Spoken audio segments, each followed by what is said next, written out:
पूज्य बसव महाप्रभु की जय। सर्वेश्वरी पुत्र बाबा प्रियदर्शी राम जी की जय। सर्वेश्वरी पुत्र बाबा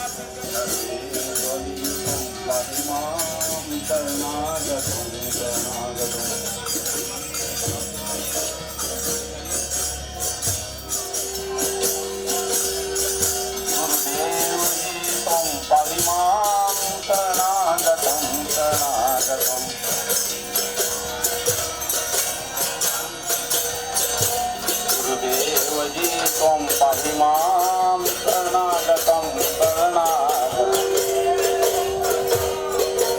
प्रभु की जय। परम पूज्य अग्रसर महाप्रभु की जय। सर्वेश्वरी पुत्र बाबा प्रियदर्शी राम जी की जय। अघोर गुरुपीठ ब्रह्म निष्ठालय बनोरा की जय। स्थापना दिवस अमर रहे, अमर रहे। स्थापना दिवस अमर रहे, अमर रहे। स्थापना दिवस सर्वेश्वरी पुत्र बाबा प्रियदर्शी राम जी की जय। अघोर गुरुपीठ ब्रह्म निष्ठालय बनोरा पहुंचाएंगे अग्रेश्वर का संदेश, जन जन तक पहुंचाएंगे अग्रेश्वर का संदेश, जन जन तक पहुंचाएंगे। स्थापना दिवस अमर रहे, अमर रहे। स्थापना दिवस अमर रहे, अमर रहे। स्थापना दिवस अमर रहे, अमर रहे। मां सर्वेश्वरी की, मां सर्वेश्वरी की, परम पूज्य अग्रसर महाप्रभु की, परम पूज्य अग्रसर महाप्रभु की।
परम पूज्य अग्रसर महाप्रभु की, परम पूज्य अग्रसर महाप्रभु की, परम पूज्य अग्रसर महाप्रभु की।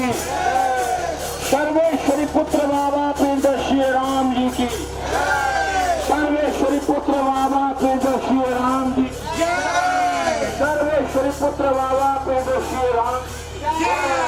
अघोर गुरुपीठ ब्रह्म निष्ठालय बनोरा की, अघोर गुरुपीठ ब्रह्म निष्ठालय बनोरा की, अघोर गुरुपीठ ब्रह्म निष्ठालय बनोरा की। स्थापना दिवस स्थापना दिवस स्थापना दिवस स्थापना दिवस अग्रेश्वर का यह संदेश, अग्रेश्वर का यह संदेश।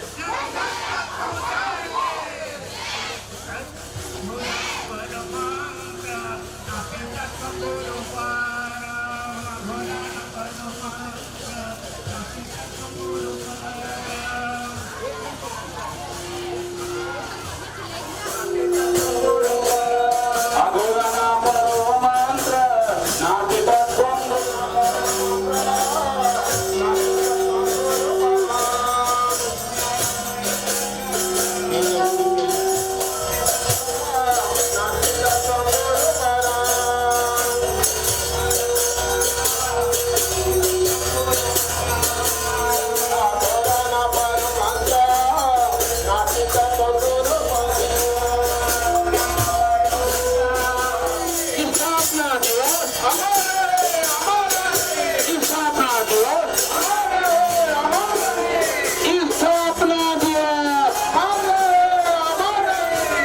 स्थापना दिवस, स्थापना दिवस। अग्रेसर का यह संदेश हिंदू की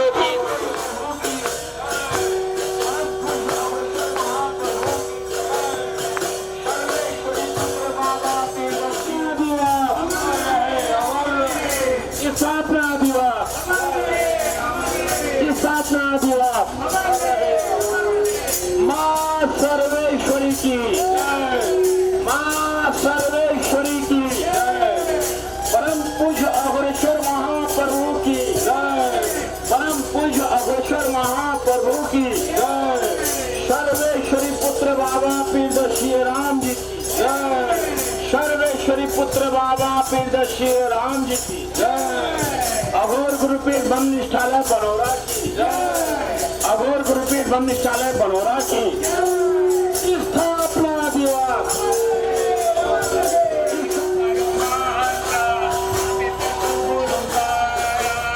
अघोरना परो मंत्र नाटे तत्वं गुरु परम,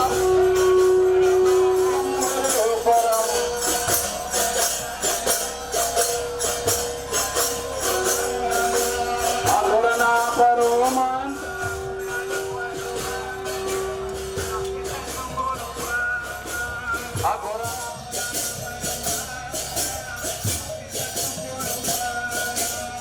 अघोरना परो मंत्र नाटे तत्वं गुरु परम,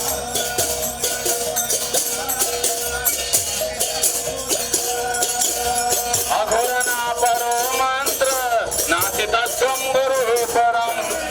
मां सर्वेश्वरी की, परम पूज्य अग्रेसर महाप्रभु की, परम पूज्य अग्रेसर महाप्रभु की, परम पूज्य अग्रेसर महाप्रभु की, सर्वेश्वरी पुत्र बाबा पीर श्री राम जी की, सर्वेश्वरी पुत्र बाबा पीर श्री राम।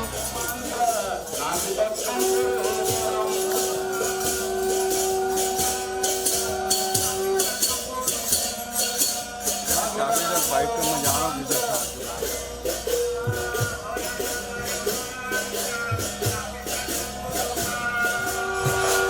अघोरना परो मंत्र नास्ति तत्त्वं गुरु परम,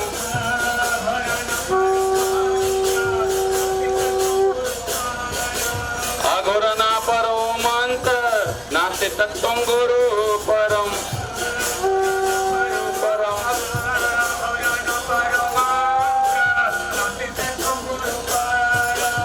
अघोरना परो मंत्र नास्ति तत्त्वं गुरु परम,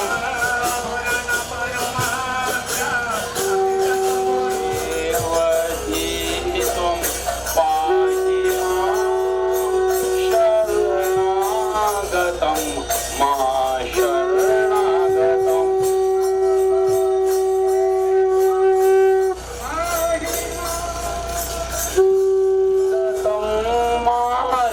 महाशरणागतं।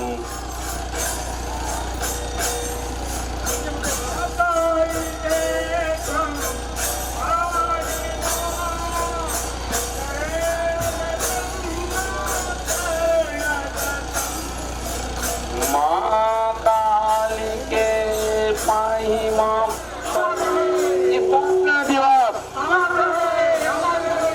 स्थापना दिवस,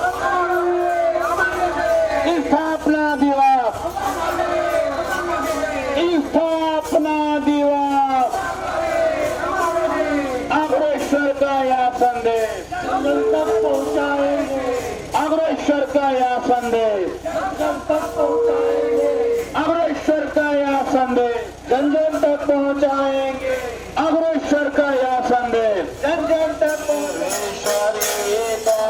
पाहि मां शरणागतं मां शरणागतं,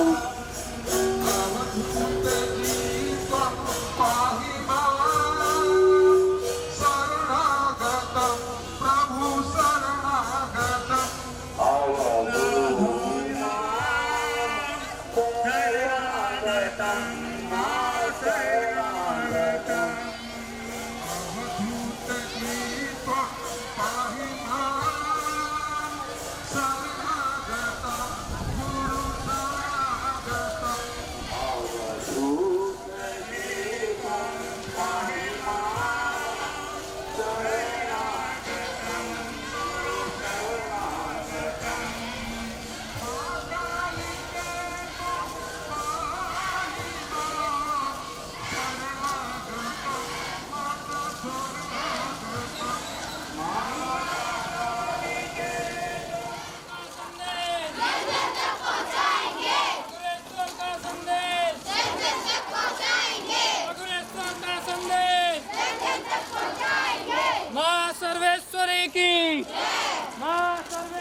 गतम गुरु शरणागतम अवधूत गीतम पायमाम शरणागतम प्रभु शरणागतम अवधूत जी तुम पाए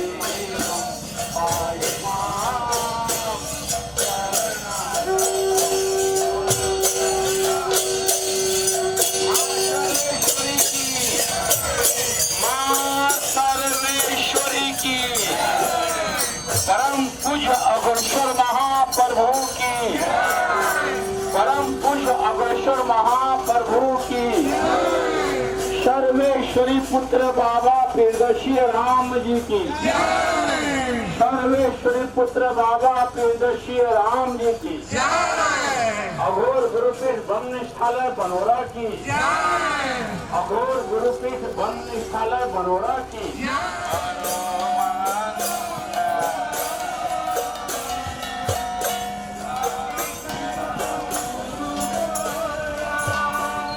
माँ सर्वेश्वरी की माँ सर्वेश्वरी की माँ सर्वेश्वरी की परम पूज्य अग्रसर महाप्रभु की परम पूज्य अग्रसर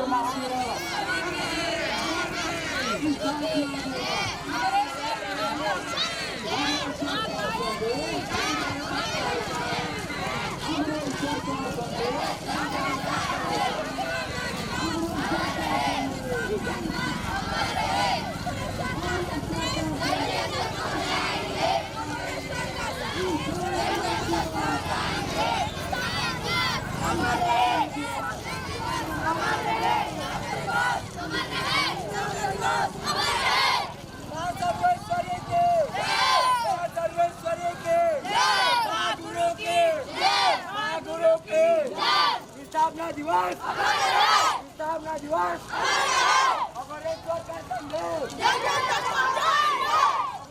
का संदेश सर्वेश्वरी की जय मां काली की जय मां काली की जय मां विंध्यवासिनी की जय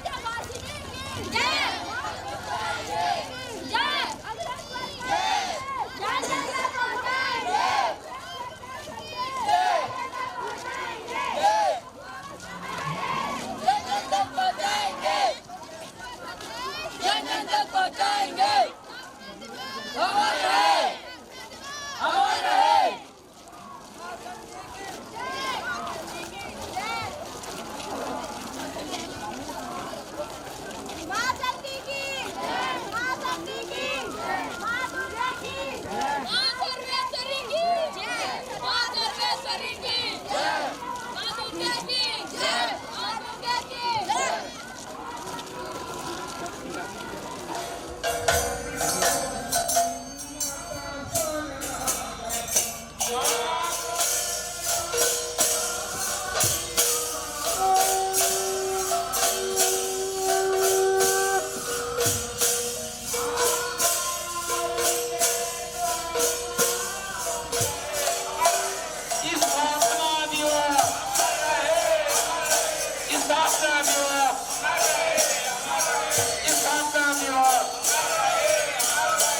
अग्रसर का संदेश अग्रसर का संदेश अग्रसर का संदेश अघोर गुरुपीठ ब्रह्मनिष्ठालय बनोरा की अघोर गुरुपीठ ब्रह्मनिष्ठालय बनोरा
परो मन्त्रः नास्ति तत्त्वम्।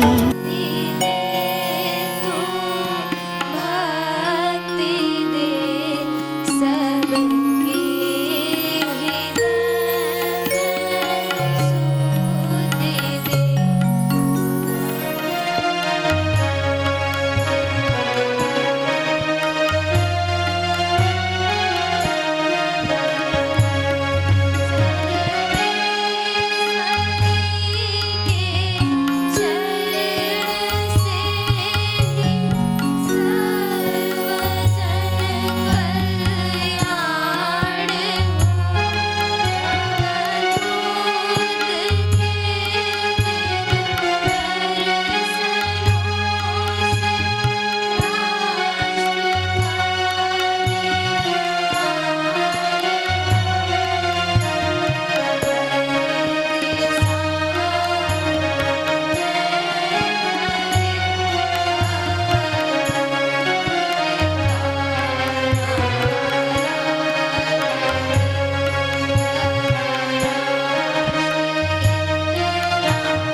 अपना 32वां स्थापना दिवस समारोह यहाँ पर संपन्न हो रहा है।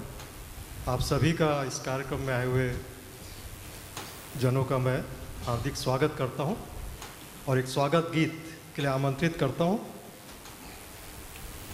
कक्षा 9वीं की छात्राएं भावना, नीतू, साधना, अर्पिता। अच्छे हैं भाग्य हमारे जो आप यहाँ हैं पधारे। अच्छे हैं भाग्य हमारे जो आप यहाँ हैं पधारे। खिल उठी ये बगिया दिल की, मन हर्ष तोड़े आंगन में। आपका स्वागत है।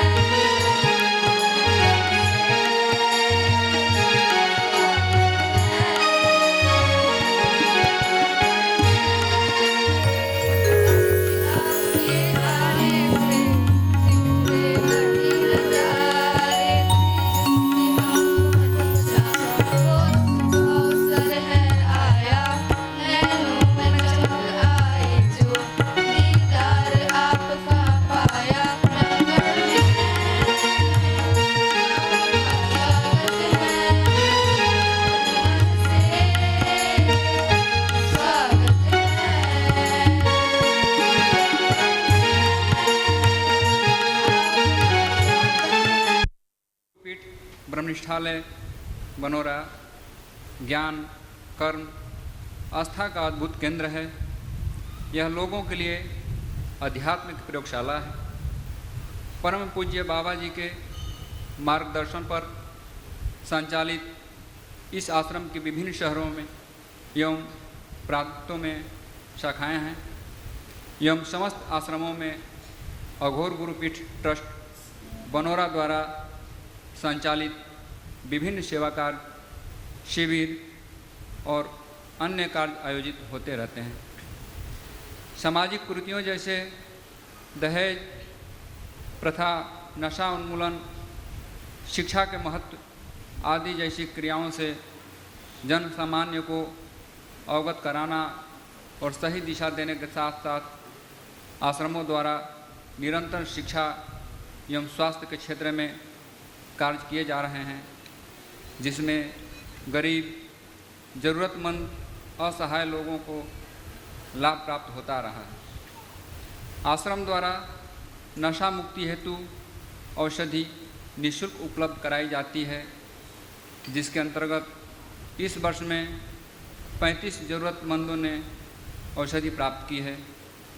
इसी क्रम में अघोर गुरुपीठ ट्रस्ट बनोरा द्वारा संचालित समस्त आश्रमों में पूज्य बाबा जी के मार्गदर्शन पर अप्रैल 2024 से मार्च 2025 तक निःशुल्क स्वास्थ्य सेवाओं के अंतर्गत एलोपैथिक शिविरों से कुल 8,985 लोगों को लाभ प्राप्त हुआ है, जिसमें अघोर गुरुपीठ ट्रस्ट बनोरा में 2,425, अघोर आश्रम डभरा में 5,021, आत्म अनुसंधान केंद्र आदर में 263, अघोर सेवा आश्रम कोयलीजोर में 988 एवं अवधूत कुटी जौनपुर में 288 है। होम्योपैथिक साप्ताहिक शिविरों में कुल 7,639, जिसमें अघोर गुरुपीठ ट्रस्ट बनोरा में 2,527, अघोर आश्रम डभरा में 526, अवघड़ की मणि जिगना में 4,586 लोगों को लाभ प्राप्त हुआ है। हाइड्रोसिल ऑपरेशन में कुल 5 लोग लाभान्वित हुए हैं, जो अघोर गुरुपीठ ट्रस्ट बनोरा से हैं।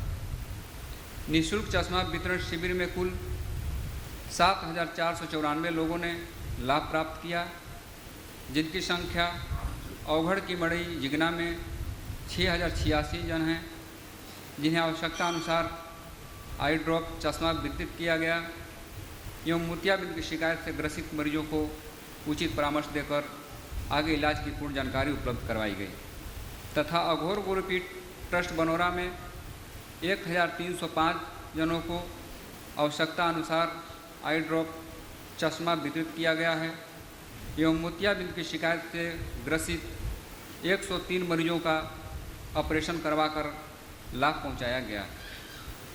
शिक्षा सेवाओं के अंतर्गत आश्रम द्वारा शिक्षा के क्षेत्र में नियमित स्कूलों का संचालन किया जा रहा है, ताकि अधिक से अधिक बालक बालिकाएं साक्षर बने।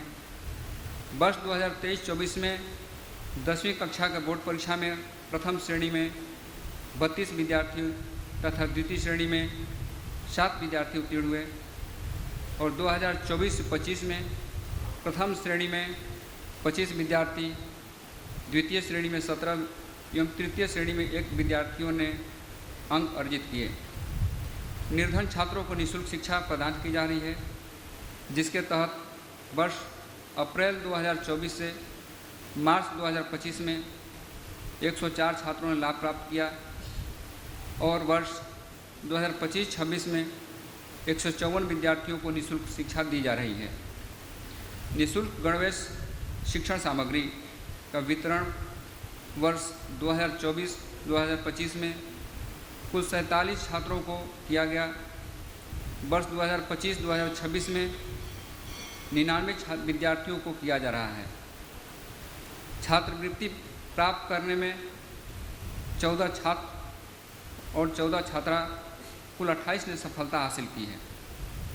वर्ष 2025-2026 में कुल 875 छात्र एवं छात्राएं अध्ययनरत हैं।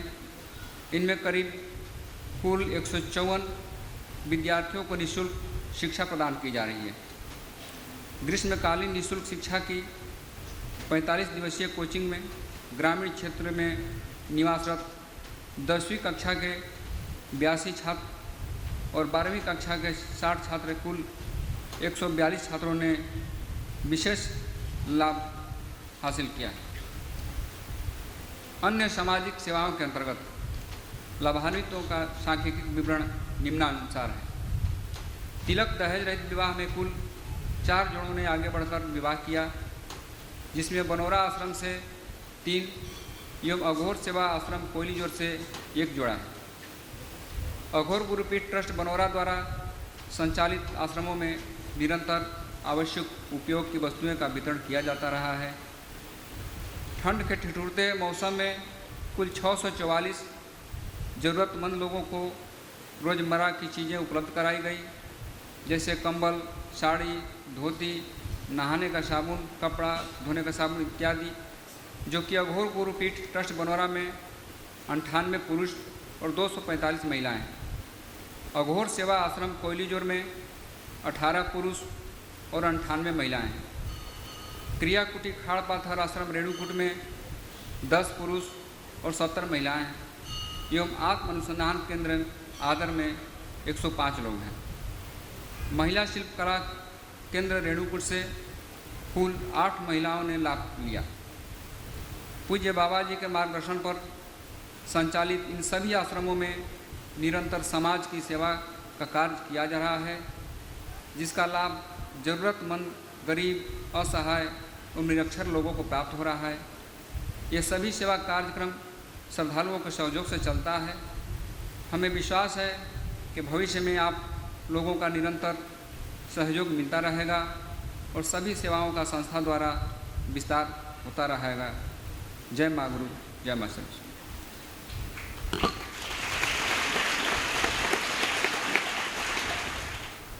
आज के इस शुभ अवसर पर अघोरेश्वर भगवान राम विद्या मंदिर बनोरा के विद्यार्थियों द्वारा सांस्कृतिक कार्यक्रम तैयार किए गए हैं, अब प्रस्तुत किए जाएंगे। सर्वप्रथम स्थापना गीत अमृता, दिशा, स्वाति, यामिनी कक्षा 10वीं की छात्राएं प्रस्तुत करेंगे स्थापना गीत। बाबा जब हो प्रियदर्शी बाबा अइले बनोरा हो सपना भई आंगन सरकार हो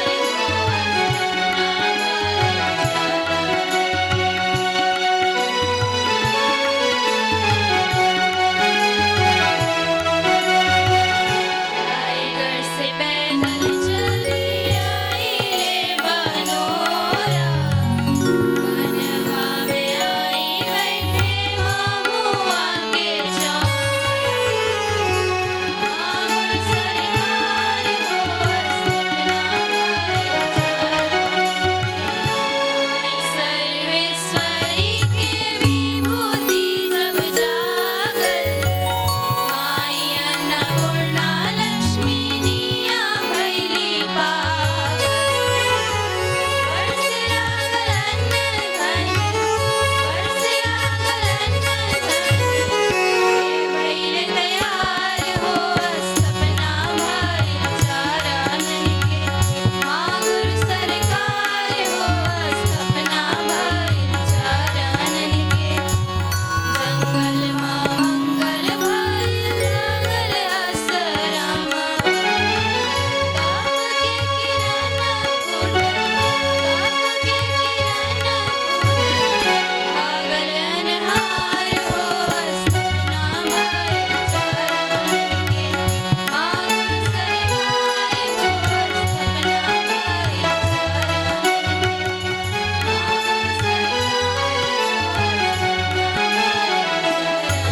भई सांस्कृतिक कार्यक्रम की अगली प्रस्तुति एक भजन। भावना, नीतू, साधना, अर्पिता कक्षा 9वीं की छात्राएं। बहुत बड़ा दरबार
दिशा स्वाति यामिनी के द्वारा।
कि संसार के सभी चर अचर प्राणियों एवं पदार्थों में एक ही परम सत्ता का वास होता है, जो निज कर्म के माध्यम से उस परम तत्व को जानने एवं उससे मिलन का मार्ग प्रशस्त करता है। घट घट में विराजित प्राणवायु के रूप में अघोरेश्वर मंचासीन पीठाधीश्वर गुरुदेव जी यहाँ पधारे मातृतुल्य एवं पितृतुल्य श्रद्धालुजन, माताएं, विद्यालय के शिक्षक शिक्षिकाएं, विद्यालय में अध्ययनरत छात्र छात्राएं, मैं कक्षा 8वीं से सौम्या प्रधान आप सभी का अभिनंदन करती हूँ। आज हम सब यहाँ आश्रम स्थापना के 32वें वर्षगांठ पर उपस्थित हैं। एक छोटा सा अंकुर आज पूर्ण विकसित फल और पुष्पों से युक्त वृक्ष बन चुका है, जो 31 वर्ष पूर्व सन 1993 में रोपा गया था। इस वृक्ष के सुमधुर फल और छाया इस अंचल के लोगों को ही नहीं अपितु देश के विभिन्न क्षेत्रों के लोगों को भी लाभान्वित कर रहा है। सरकार बाबा ने कहा है, आश्रम संतों महापुरुषों के अभ्यंतर का बाह्य प्रदर्शन होता है, अर्थात आश्रम की जो सुंदरता, भव्यता तथा रचनात्मकता आज हम देख पा रहे हैं, वह निश्चित ही गुरुदेव जी के अभ्यंतर की करुणा एवं चिंतन मनन का दूरगामी परिणाम है। आज देश के विभिन्न क्षेत्रों में आश्रम की कई शाखाएं स्थापित हो चुकी हैं, जहां मानव मात्र की भलाई के लिए विभिन्न प्रकार के सेवा कार्य आयोजित किए जाते हैं। कहा गया है, मानव सेवा ही माधव सेवा है। इसी विचार को मन में आत्मसात कर तथा अघोरेश्वर महाप्रभु के 19 सूत्रीय कार्यक्रम को क्रियान्वयन करने हेतु ही परम पूज्य बाबा जी ने इन आश्रमों का स्थापना किया है। सेवा और भक्ति का यह लौ आज पूरे अंचल को प्रकाशित सुवासित कर रहा है। इस क्षेत्र का प्रत्येक जनमानस आज आश्रम और बाबा जी के प्रयासों से गदगद व कृतार्थ है। अंत में 2 पंक्तियों के साथ मैं अपनी वाणी को विराम देती हूँ। माता पिता हो तुम ही, घर बार गुरुवर आप हो। माता पिता हो तुम ही, घर बार गुरुवर आप हो। माता वायु पिता है जल, संसार गुरुवर आप हो। माता वायु पिता है जल, संसार गुरुवर आप हो। मेरे गोविंद है निराकार स्वरूप, आकार गुरुवर आप हो। हर स्वप्न को करने वाले साकार गुरुवर आप हो, साकार गुरुवर आप हो। जय माँ गुरु, जय माँ सर्वेश्वरी। से संजना गुप्ता अपनी स्पीच देगी। परम पूज्य बाबा जी, Principal Sir, all my dear teachers and my lovely friends. Today we all are gathered here to celebrate the foundation day of our beloved ashram. We learn here about honesty, kindness, discipline and respect for others. As Param Pujya Aghoreshwar Mahaprabhu said, you are the future of India. Be fearless but not disobedient. This means we should always be brave and confident, but we should also be disciplined and respectful. We must always show respect to our teacher and follow the right path. I feel proud to be a student of this great school. Jai Ma Sarveshwari, Jai Ma Guru, Jai Hind and thank you.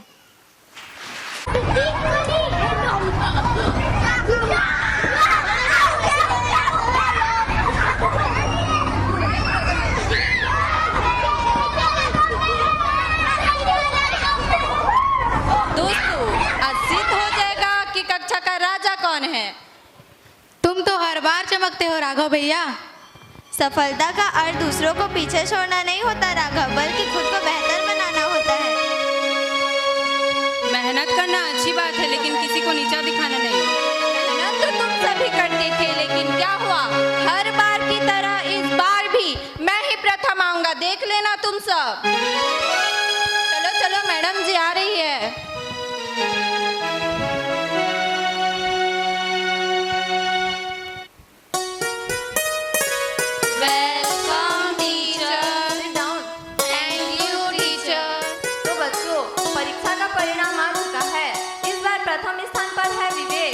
विवेक, ये कैसे संभव है? चरित्र की परीक्षा?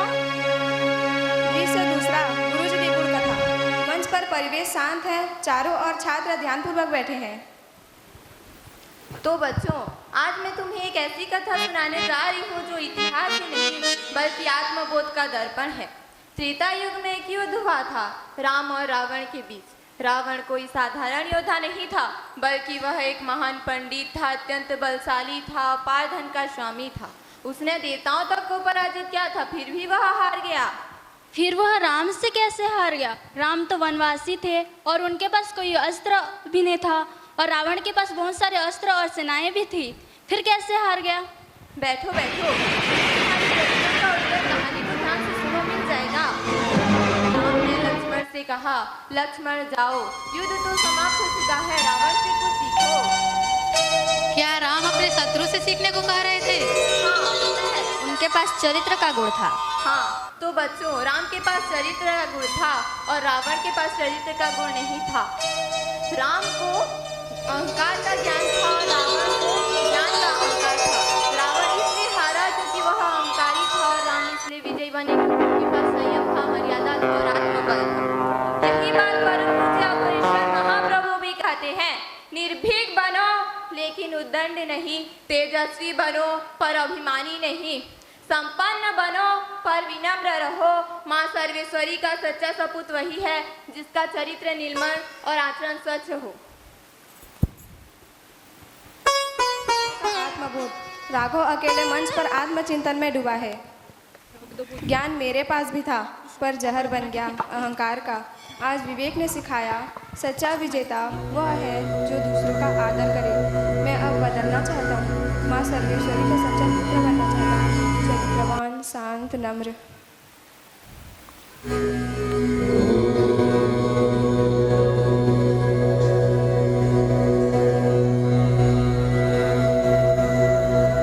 विवेक, मुझे क्षमा कर दो विवेक, तुमने मुझे सही राह दिखाया। मेरे अंदर अहंकार और घमंड आ गया था विवेक, मुझे क्षमा करो विवेक, मुझे क्षमा करो। कोई बात नहीं राघव, जो अपनी गलती मान ले वही सच्चा विजेता होता है।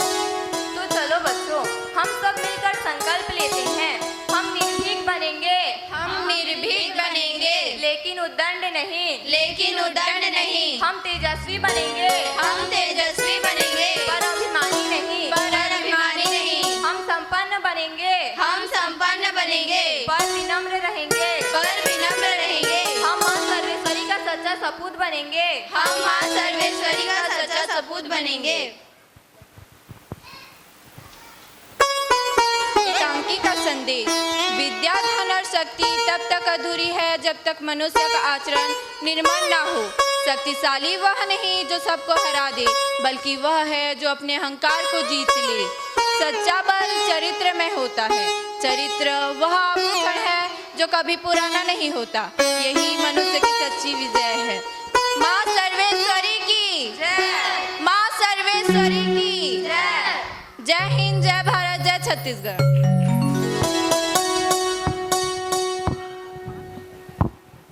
अरे अरे क्या कर रहे हो? कुछ होश है? सारा का सारा गेहूं बर्बाद कर दिया है, परेशान करके रख दिया है इस बूढ़े ने। अरे बहू माफ कर दो, मुझे पता नहीं था कि यहाँ पे गेहूं सुखाया हुआ है। क्यों पता होगा? दिन में 3 बार खाने का टाइम पता रहता है और कहाँ क्या रखा है ये पता नहीं रहता। माँ तुम दादाजी को ऐसा क्यों बोल रही हो? तुम्हें पता है ना वो देख नहीं सकते। तू चुप कर, बड़े ही दादाजी की तरफदारी करने वाली। माँ, ये सभी प्रॉब्लम्स दादाजी के ब्लाइंडनेस के चलते हैं। किसी अच्छे डॉक्टर को आप लोग क्यों नहीं दिखा देते? चल हट अंग्रेज कहेगी, खाने को पैसे नहीं डॉक्टर को दिखाओ, इसलिए तुम्हें आश्रम में नहीं पढ़ाना चाहती थी। अरे नहीं बहू, बच्ची होशियार है, कवर कर लेगी और फीस की व्यवस्था भी हो ही जाएगी। व्यवस्था हो जाएगा क्या ऊपर से टपकेगा?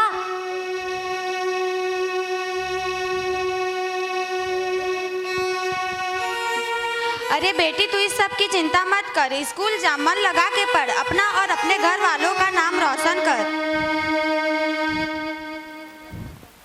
दूसरा दृश्य। अभी जिंदा हूँ तो जी लेने दो, जी लेने दो। अरे संभल के। अबे तू क्या है, इंसान है कि जानवर? जब देखो पिया रहता है।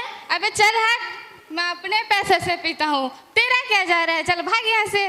ठीक है, अपने पैसे से पिया, दूसरों के पैसे से पी, मेरा क्या जाएगा? जो जाएगा तेरे घर वालों का जाएगा। अरे कम से कम अपने बच्चे का तो ख्याल कर।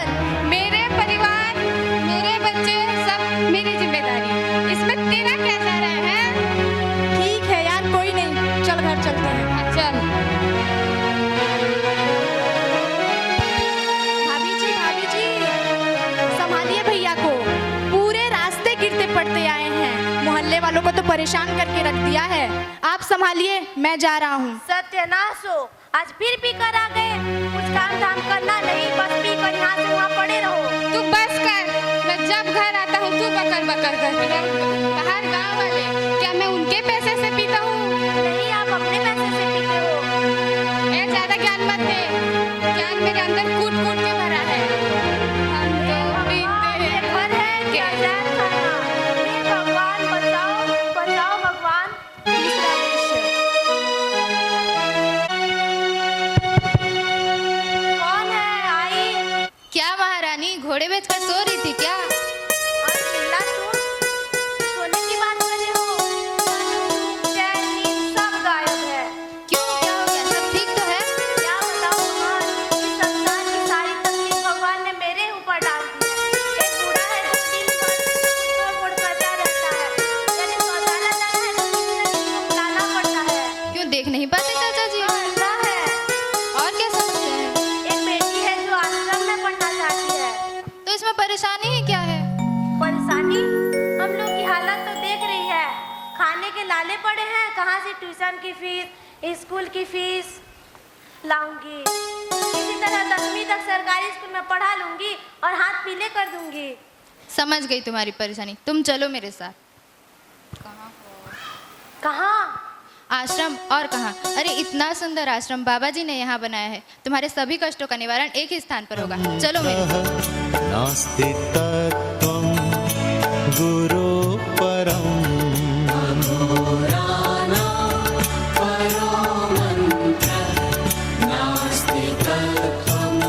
चौथा दृश्य, 6 महीने बाद। अरे बहू, कहाँ हो? यहाँ आओ। आई बाबूजी।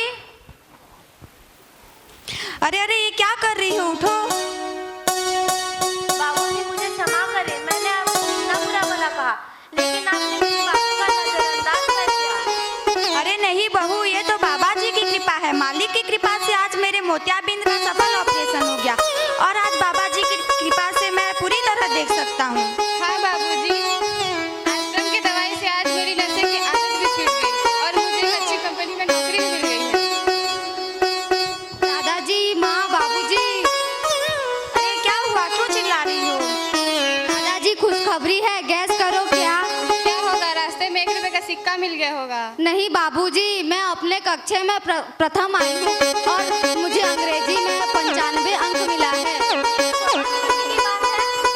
हाँ माँ, और आप लोगों को स्थापना दिवस के दिन जाना है, मुझे इनाम मिलेगा। हे भगवान, मैं कितना गलत थी जो बच्चे को माध्यम के चलते नहीं पढ़ाना चाहती। हे बाबा जी, मुझे क्षमा करे। और बेटी, तुम पूरे 12वीं कक्षा तक पढ़ोगी। बाबा जी, आपका कोटि कोटि धन्यवाद। आपकी कृपा से, आपने जैसे हम पर कृपा किया, आप अपनी कृपा दृष्टि सभी पर बनाए रखना बाबा जी।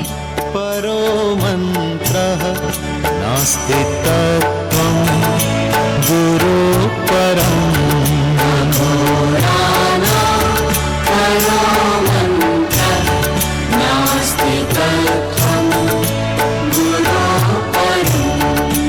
अघोराणां परो मन्त्रः नास्ति तत्त्वं गुरो परम्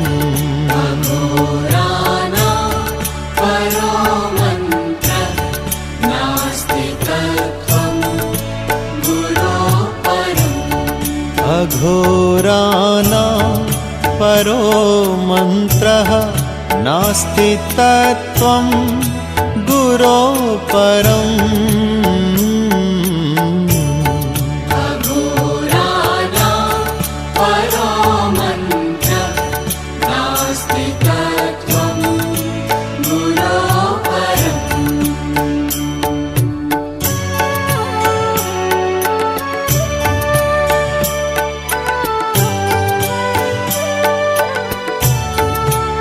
अघोराणां परो मन्त्रः नास्ति तत्त्वं गुरो परम् अघोराणां परो मन्त्रः नास्ति तत्त्वं गुरो परम्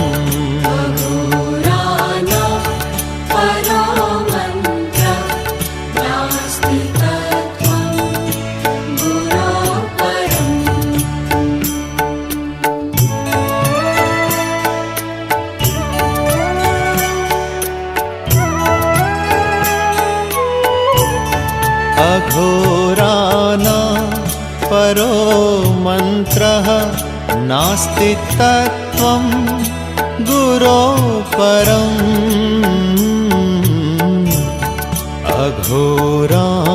अघोराणां परो मन्त्रः नास्ति तत्त्वं गुरो परम्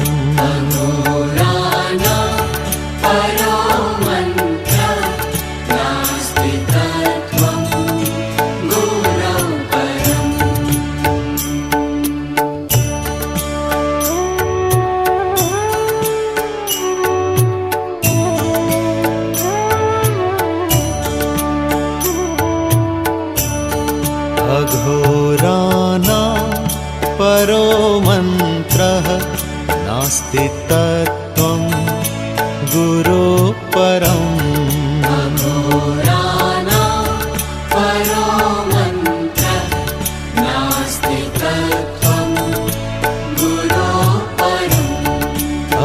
अघोराणां परो मन्त्रः नास्ति तत्त्वं गुरो परम्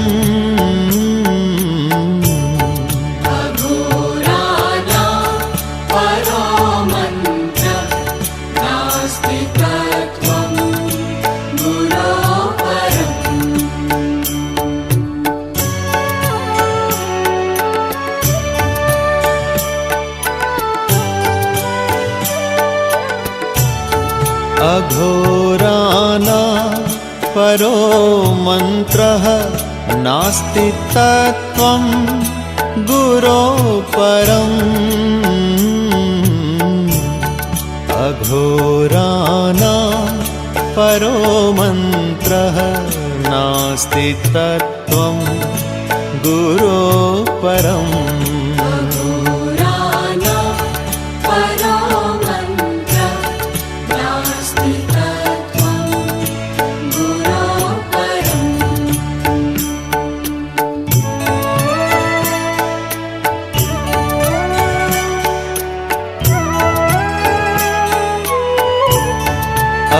अघोराणां परो मन्त्रः नास्ति तत्त्वं गुरो परम्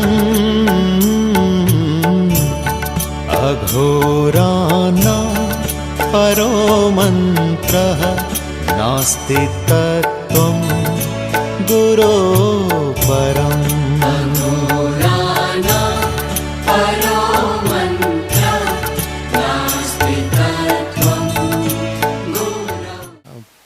माननीय सीईओ जिला पंचायत रायगढ़ श्री जितेंद्र यादव जी उपस्थित हैं। मैं उन्हें बहुत ही विनम्रता के साथ सादर आमंत्रित करता हूं यहाँ पर अपने विचार व्यक्त करने एवं प्रोत्साहन देने के लिए श्री जितेंद्र यादव जी, CEO, जिला पंचायत रायगढ़। मैं सबसे पहले गुरुजी को प्रणाम करता हूं और अपनी कृतज्ञता व्यक्त करता हूं कि हमारे इस क्षेत्र में हम सब पर गुरुजी का आशीर्वाद है।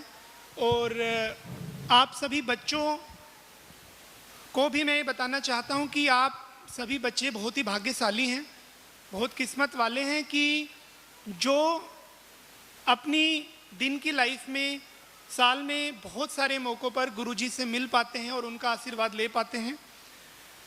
और उन बच्चों के अभिभावक जो आप यहाँ पर उपस्थित हैं, उन बच्चों के साथ आप सभी लोग आश्रम से जुड़े हैं और समाज के अन्य साथी लोग जो भी आए हुए हैं, आप सभी को आज चूँकि आश्रम का स्थापना दिवस है, लेकिन उससे ज़्यादा ज़रूरी जो गुरुजी ने अभी अपना समय बच्चों के साथ व्यतीत करने के लिए दिया है, तो आज हम शिक्षा के क्षेत्र पे ही थोड़ा सा मैं अपना एक्सपीरियंस साझा करना चाहूँगा आप सभी लोगों के साथ। ये मैं इसलिए भी, ऐसा नहीं है कि मैं कामयाब होके कुर्सी या टेबल के दूसरी तरफ आ गया तो मुझे कुछ ज़्यादा पता है, ऐसा बिल्कुल नहीं है। मुझे आज भी लगता है कि मुझसे ज़्यादा इंटेलिजेंट लोग किसी कारणवश उस एग्ज़ाम में सफल नहीं हो पाए होंगे। इसलिए हमें सफलता और असफलता दोनों को स्वीकार और उनसे सीखना चाहिए। ज़्यादा समय ना लेते हुए मैं आज के इस अवसर पर सभी विद्यार्थियों और उनके अभिभावकों से कुछ बातें करना चाहता हूँ और मैं चाहता हूँ कि आप इन बातों को नोट करें और अपने घर में जाके उन चीज़ों को स्मरण करें कि आप जीवन में हम लोग जो भी अच्छी चीज़ सीखें, हमारे दिमाग की जो भी मेमोरी पावर है, हम थोड़े टाइम तक याद रखते हैं, हमारे हार्मोन्स हमारे शरीर में रिलीज होते हैं और हमें लगता है कि यार ये तो बहुत ही अच्छी बात है। फिर 1 घंटे बाद कोई दूसरी चीज़ हमारे साथ घटित होती है तो हम पहले वाली जो अच्छी चीज़ थी उसके लर्निंग्स को हो सकता है कि याद रहे, कभी कोई वैसी चीज़ बताए लेकिन उसको इम्प्लीमेंट नहीं कर पाते हैं। तो जब तक अगर कोई हम चीज़ सीखेंगे और उसको इम्प्लीमेंट नहीं करेंगे तो वो तो हमने अल्टीमेटली यही कहेंगे कि उसमें हमने अपने समय ही वेस्ट किया, अगर हमने उसको जीवन में इम्प्लीमेंट नहीं किया तो अगर आपको कोई चीज़ अच्छी लगे उसको लिखना, अपनी जीवन में इम्प्लीमेंट करना, क्योंकि वो सब चीज़ें मैं जो बता रहा हूँ वो मेरे और आपके जीवन के कॉमन संघर्ष हैं, पढ़ाई के कॉमन संघर्ष हैं और हमारे माँ बाप के भी कॉमन संघर्ष हैं जो हम सभी को जिए हैं और जीने हैं, क्योंकि जीवन एक संघर्ष का नाम है, सबको मेहनत करना और सीखना है। मैं कल एक वीडियो देख रहा था, उस वीडियो में 2 बच्चों के जीवन को दर्शाया गया था। एक बच्चा, गरीब बच्चा, गांव का बच्चा, वो अपने माँ बाप के साथ मजदूरी में ईंट के भट्टे पे उनको ईंट का काम करा रहा था। वो बच्चा भी बहुत खुशी से काम कर रहा था, सुबह से शाम अपने माँ बाप की जितनी मदद वो कर सकता था वो कर रहा था। उस बच्चे की उम्र लगभग 8, 9, 10 साल रही होगी और पूरे दिन चूंकि वो काम करता था वहाँ पे, तो निश्चित रूप से स्कूल में वो जा नहीं पाता था। और दूसरा एक बच्चा जो उसी उम्र का था, वो एक लाइब्रेरी में बैठ के पढ़ रहा था। उसके माँ बाप जॉब कर रहे थे, उसको दुनिया की उन चैलेंजेस के बारे में पता नहीं था। वो उसको बताया गया कि आपको पढ़ना है और वो लगातार उसमें मेहनत कर रहा था। इन दोनों चीज़ों को देख के मेरे मन में यही प्रश्न आया कि क्या जो बच्चा ईंट के भट्टे पे काम कर रहा है, क्या उस बच्चे की पढ़ने की इच्छा नहीं है? या क्या अगर वो बच्चा पढ़ेगा तो वो दुनिया के सारे एग्जाम क्लियर नहीं कर पाएगा जो वो बच्चा लाइब्रेरी में बैठ के पढ़ रहा है? क्या उस बच्चे को हम उसके सपनों को पूरा करने का अवसर देंगे तो वो बच्चा उन सपनों को पूरा करने में कोई कसर छोड़ेगा? उसके माँ बाप की दशा ऐसी है। ये एक बहुत ही विचलित कर देने वाली स्थिति थी मेरे लिए। और हम सभी लोग जो लोअर मध्यम वर्ग परिवार से आते हैं, हम सबके साथ एक ये चैलेंज रहता है कि जिस समय पे हमें हमारी पढ़ने का जीवन होता है, हमारा विद्यार्थी जीवन जो होता है, उस समय पे दूसरे चैलेंजेस जो जीवन के हैं, उस संघर्ष, उन चैलेंजेस में हम लोग कहीं ना कहीं खुद से या हमारी पारिवारिक स्थिति की वजह से या सामाजिक स्थिति की वजह से हम लोग उसमें फंस जाते हैं। मैं उसी चीज के बारे में आपसे बात करना चाहता हूं, आपके पेरेंट्स से, कि ये जो जीवन है, ये जो विद्यार्थी जीवन है, इस जीवन को आप पढ़ाई में लगाएं और इस जीवन का जो समय है वो बाकी जगह पे ना लगाएं। अब कैसे इसको कर सकते हैं? मैं भी गवर्नमेंट स्कूल में पढ़ा हूं, पहली क्लास से 12वीं क्लास तक, और हमारे स्कूल में भी वही सभी चैलेंजेस रहते थे वो जो सभी आपके साथ हैं। लेकिन एक चीज़ थी जो हमेशा दिमाग में रहती थी, वो ये रहती थी कि जब भी हमारे स्कूल में कोई बड़े अधिकारी आते थे, कोई बड़े ऑफिसर आते थे, तो ये लगता था कि यार ये लोग कैसे अधिकारी बने हैं, और इन सब के एक दिन स्कूल में आ जाने से देखो अतिरिक्त भवन बन गया, इनके सामने कोई मांग रखी तो इन्होंने ये कर दिया, वो कर दिया। तो एक उत्सुकता थी कि हम भी कैसे करें। एक वो उत्सुकता, मतलब उस उत्सुकता ने ही आगे की पढ़ाई और उसमें जो भी संघर्ष रहे उसमें सभी में साथ दिया। तो मैं आप सभी लोगों से 3 चीज़ों पे चर्चा करना चाहूँगा कि आपकी उत्सुकता जीवन में बनी रहे।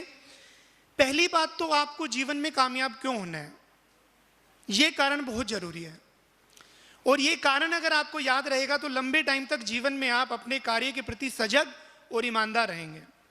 दूसरा, क्यों होना है पता अगर लग गया तो कामयाब कैसे होना है, उसका रास्ता क्या है, उस मंजिल तक जाने के लिए क्या रास्ते हैं, क्या किताबें हैं, कौन कौन से वो इंसान हैं या रिसोर्सेज हैं जो हमें पढ़ने और समझने हैं।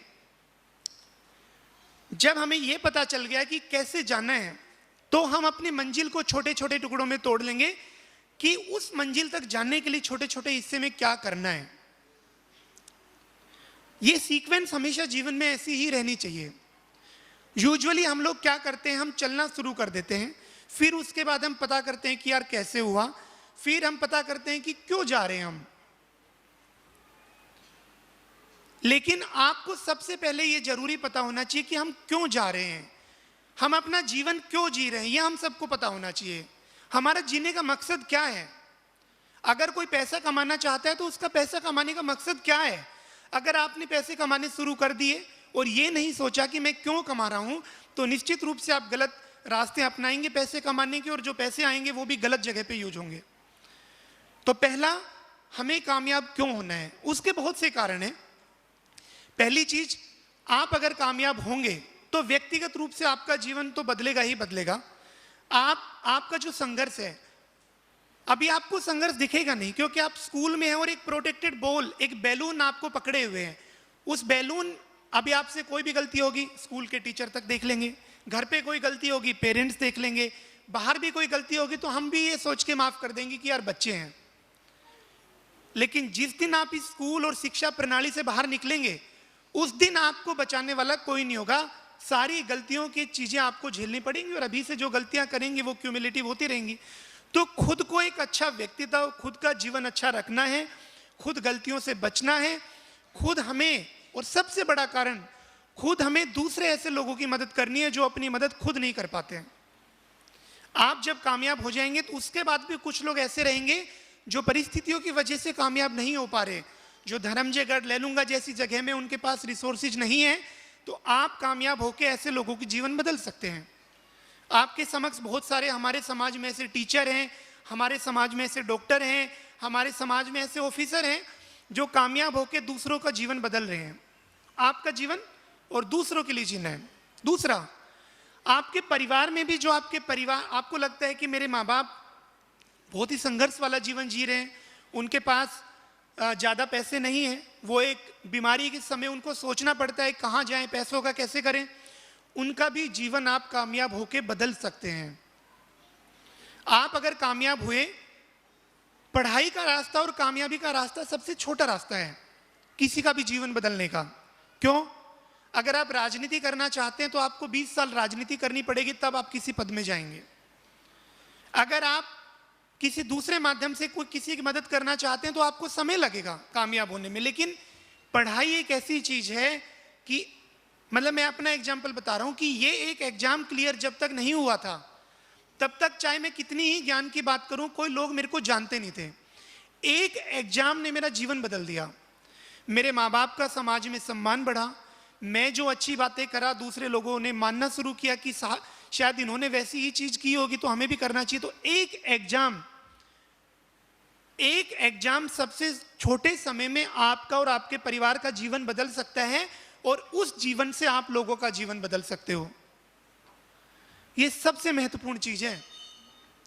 दूसरी सबसे महत्वपूर्ण चीज क्या है? हमें क्यों कामयाब होना चाहिए? अभी तक हम लोग ये सोचते हैं कि देश ने और समाज ने हमें क्या दिया, लेकिन क्या हमने कभी ये सोचा है कि हमने समाज को क्या दिया? अगर हम कामयाब होके या अगर हम कुछ भी नहीं हुआ, हम पढ़ के एक अच्छे इंसान बने तो हम चोरी नहीं करेंगे, किसी के जमीर पे नजर नहीं डालेंगे, किसी पे डकैती नहीं करेंगे, तो हमारी वजह से समाज की मुश्किलें कम होगी। और तीसरा, हमारा देश जो हमें हमारा खाना, भोजन, व्यवस्था सब कुछ करता है, उसके लिए हम क्या कर सकते हैं, उसके नाम को आगे बढ़ाने के लिए हम क्या कर सकते हैं। तो आपको ये कारण बहुत जरूरी है। अगर कोई कामयाब होना चाहता है, कोई आईएएस बनना चाहता है कि उसको गाड़ी मिलेगी, अब उसको बंगला मिलेगा, उसको घर मिलेगा, उसको पैसे मिलेंगे, तो ये कामयाबी आपको मैं लिख के दे रहा हूं, 1 महीने से ज्यादा आप उस जीवन से बोर हो जाओगे 1 महीने में। क्यों? क्योंकि जिस दिन मेरा आईएएस का रिजल्ट आया उस दिन सबसे ज्यादा खुश था मैं, लेकिन 1-2-4 दिन लोगों ने बहुत तारीफें की, बहुत बधाइयां की, लेकिन उसके बाद मेरे पास जीवन में मोटिव नहीं कि मैं अब इस आईएएस बन के ही तो खुश नहीं रह सकता। या पैसे भी कमाना चाहते हो, आपको गाड़ी मिल जाएगी, डेली उस गाड़ी में बैठ के भी बोर हो जाओगे। अगर आपका मोटिव जीवन में ये नहीं है कि आप नौकरी करके दूसरों की मदद करना चाहते हो, तो वो खुशियां छोटे समय की रहेगी और बहुत ही क्षणभंगुर होगी और वो खुशियां लंबे समय तक आपके साथ नहीं दे पाएंगी। इसलिए अपने माँ बाप को, अपने समाज को, अपने देश और अपने जीवन को अच्छा करने के लिए हमें कामयाब होना है। जब कामयाब होना है ये पता लग गया, तो कैसे होना है ये जानना बहुत जरूरी है। इसके लिए मैं आपको 2 एग्जाम्पल देना चाहूंगा कि कैसे होना है। ये सबसे आसान चीज है, हमें पता लग गया क्यों सबसे डिफिकल्ट था और कैसे और क्या उनसे आसान है। अगर मैं आपसे पूछूं कि आपको रायपुर जाना है, तो क्या आप सीधे रायपुर जा सकते हैं? कैसे रायपुर जाना है ये तो पता लगाने के लिए किससे पूछेंगे? जो रायपुर गया है या जिसने रायपुर में गया और उसके बारे में कहीं पे विवरण किया गया है। तो जिसने वो रास्ता चला है, हम लोग गुरुजी के पास आध्यात्मिक जीवन में अपनी चीजें बताने और पूछने क्यों आते हैं? गुरुजी ने वो मार्ग चला है, हम ऐसे किसी व्यक्ति के पास जाते हैं जिसने वो रास्ता चला है उस कामयाबी का। तो आज के जीवन में बहुत ही आसान हो गया, इंटरनेट के माध्यम से या दूसरी माध्यम से आपको पता है कि आपको कामयाब होने के लिए क्या करना है, आपके क्या सिलेबस है। क्या अगर मैं आपको कहूं कि आपको 10वीं का एग्जाम देना है, तो 8वीं के एग्जाम का सिलेबस पढ़ के आप पास हो सकते हो 10वीं में? कभी नहीं हो सकते। तो 10वीं का अगर एग्जाम देना है तो हमें उसे 10वीं का ही सिलेबस पढ़ना पड़ेगा। सभी पेरेंट्स के लिए है। जो बच्चों के स्कूल का सिलेबस है वो जीवन के लिए भी लागू होता है। अगर हमें नौकरी के बाद मुझे पता है, अगर पूरे वीक का मेरे को प्लान नहीं पता मुझे क्या करना है, तो मैं पूरे वीक कुछ नहीं करूंगा अगर मैंने अपना प्लान नहीं बनाया तो कैसे करना है? हमें अपना प्लान बनाना है अपने सिलेबस को देख के।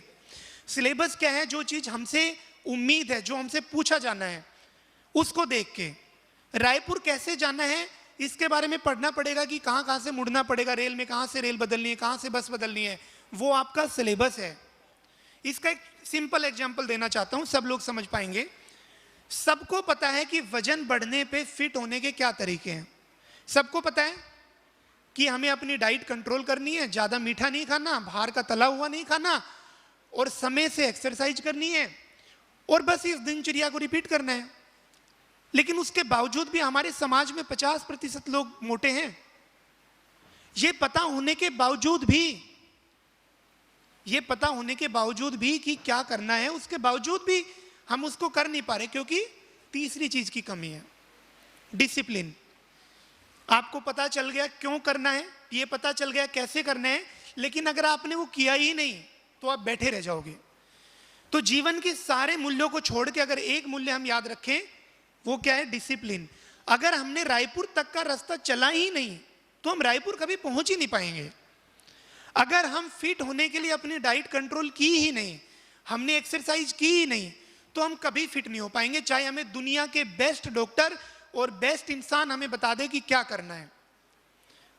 तीन चीजें क्यों सबसे जरूरी है, क्योंकि अगर क्यों पता होगा तो आप गलत रास्तों पे नहीं चलोगे। आपको अपने मूल्य का ध्यान होगा, कैसे करना है, हमें अपने सिलेबस पता होना चाहिए। सिलेबस जीवन पर्यंत आपके साथ रहेगा। ये तीनों चीज आप जीवन के किसी भी क्षेत्र में रहें, अगर ये 3 चीज पता है तो आप करते रहें, आप कामयाब जरूर होंगे। अब एक चीज पे मैं बात करूंगा कि ये तो हमें पता लग गया क्या करना है और कैसे करना है, लेकिन जीवन में जैसे गुरुजी भी बताते हैं ना कि जीवन में ये नैतिक है और ये अनैतिक है, तो क्या नहीं करना है वो भी जरूरी जानना। क्या नहीं करना है वो भी बहुत जरूरी है, क्योंकि अगर हम वो जान लिए कि क्या नहीं करना है तो ये बात तो क्लियर हो जाएगी कि हम गलत रास्ते पे नहीं चलेंगे। तो सबसे पहली चीज आपके जीवन में जो सबसे ज्यादा दिखती है वो क्या है? आज के जीवन में छोटे से बड़ा इंसान, चाहे उसका कोई काम हो या ना हो, लेकिन मोबाइल पे लगा रहता है। मैं आपको ये बात लिख के दे रहा हूं कि आप कितने भी इंटेलिजेंट हो, आप दुनिया में आइंस्टीन का दिमाग भी अगर आपके दिमाग में मैं प्रत्यारोपण कर दूं और अगर उसके बाद भी आपने अपना टाइम वेस्ट किया मोबाइल पर, इधर उधर की सोशल मीडिया की चीज में, तो आप ये लिख के ले लेना, आप किसी भी, आपके ऊपर किसी का भी आशीर्वाद हो, आप उस चीज को पा नहीं पाएंगे जिस चीज को आप अचीव कर सकते थे, क्योंकि आपने अपने जीवन में एक डिस्ट्रैक्शन को अटैच कर लिया है। बहुत ज्यादा जरूरी है ये जानना आज के जीवन में। सुबह उठते ही और रात को सोते समय आखिरी चीज हमारे जीवन की और पहली चीज होती है वो है मोबाइल। हर व्यक्ति बस उस स्क्रीन को ऊपर करने में और नीचे करने में लगा हुआ है। वो सबसे ज्यादा नेगेटिव है बच्चों के लिए, पेरेंट्स के लिए बात ज्यादा जरूरी है। आप अगर अपने जीवन में, आप चाहे अपने बच्चों को कुछ कह लेना कि आप ऐसा करना, अगर आप वो जीवन खुद फॉलो नहीं कर पाएंगे तो बच्चे कभी नहीं मानेंगे, क्योंकि वो जब बोलने लगेंगे तो आपको कहेंगे माताजी पिताजी आप हमसे जो कह रहे हैं वो आप खुद तो कर पा नहीं रहे हैं, तो आप हमें क्या कह रहे हैं। आपको अगर बच्चों को कामयाब करना है तो वो आदत सबसे पहले आपको छोड़नी पड़ेगी। ये सभी पेरेंट्स के लिए है, जितने भी लोग आए हैं। अपने मोबाइल को भी सोने दीजिए, रात को 8 या 9 बजे के बाद उसको ना देखें और सुबह कम से कम 9 बजे से पहले उसको ना देखें। पेरेंट्स, बच्चों के लिए तो जरूरी नहीं है, जरूरी है तो स्कूल में अपने कंप्यूटर में जो टीचर बताएं उसके हिसाब से आप क्लास कर सकते हैं। और हम स्कूल में डिजिटल स्क्रीन लगवा ही रहे हैं आने वाले समय में। मोबाइल सबसे बड़ी बीमारी है। आप आजकल शिक्षा ही नहीं, लोगों में इनफर्टिलिटी जो बढ़ रही है, लोगों में जो अवसाद बढ़ रहा है, लोगों में जो एक शॉर्ट टेम्पर्डनेस बढ़ रही है कि किसी पे भी गुस्सा हो जा रहा है, वो है मोबाइल।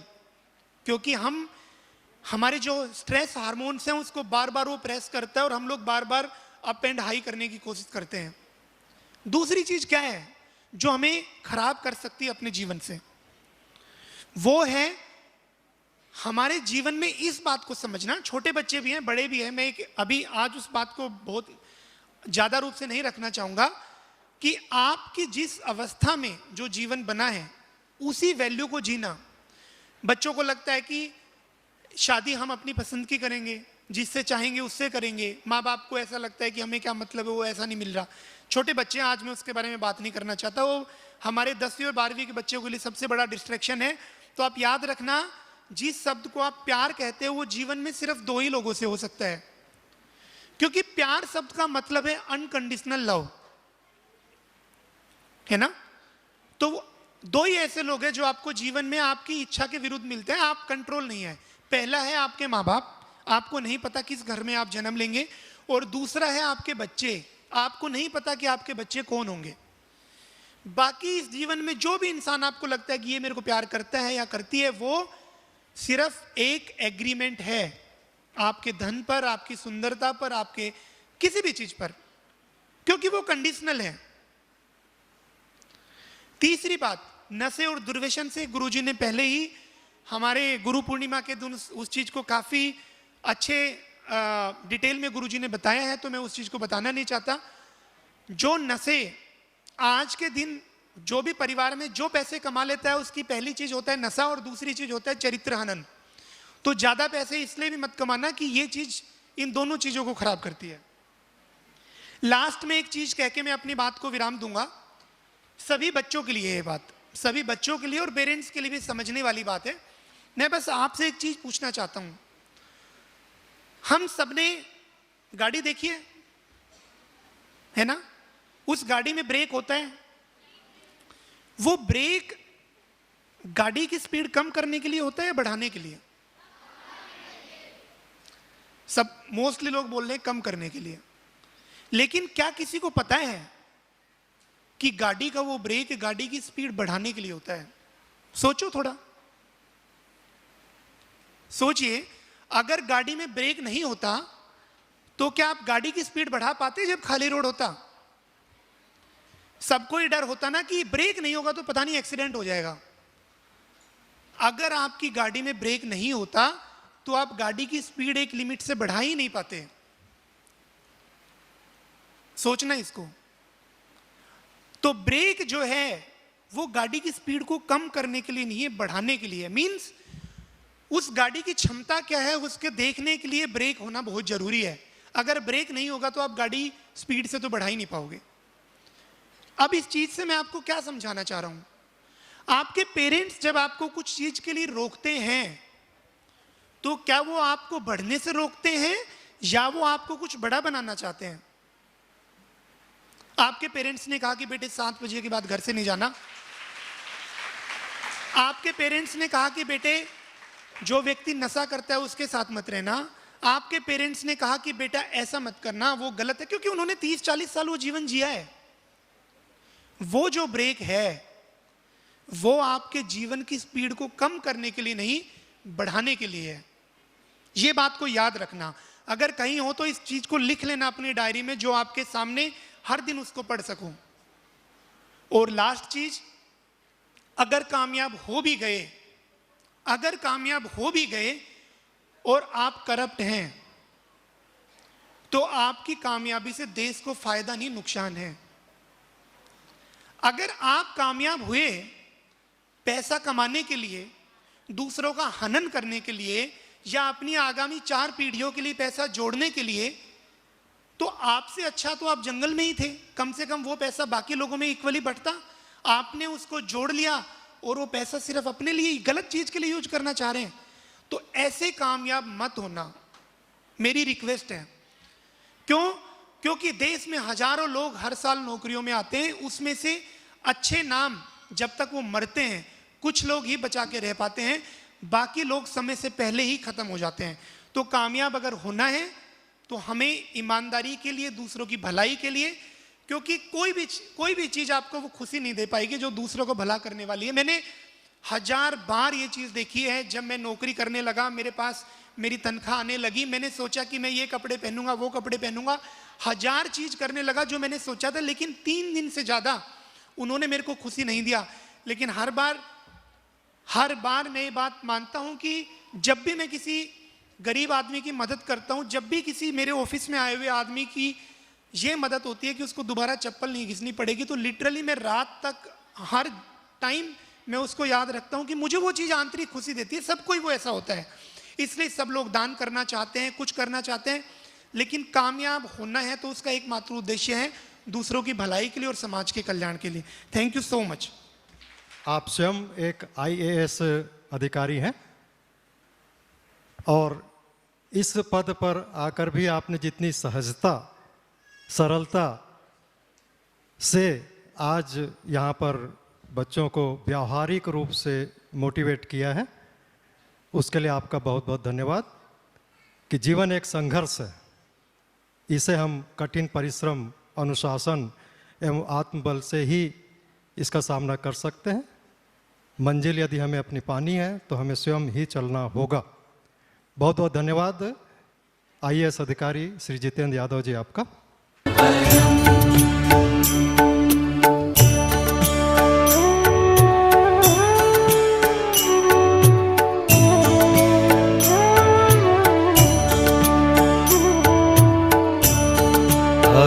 अघोराणां परो मन्त्रः नास्ति तत्त्वं गुरो परम्। अघोराणां परो मन्त्रः नास्ति तत्त्वं गुरो परम्। अघोराणां परो मन्त्रः नास्ति तत्त्वं गुरो परम् अघोराणां परो मन्त्रः नास्ति तत्त्वं गुरो परम्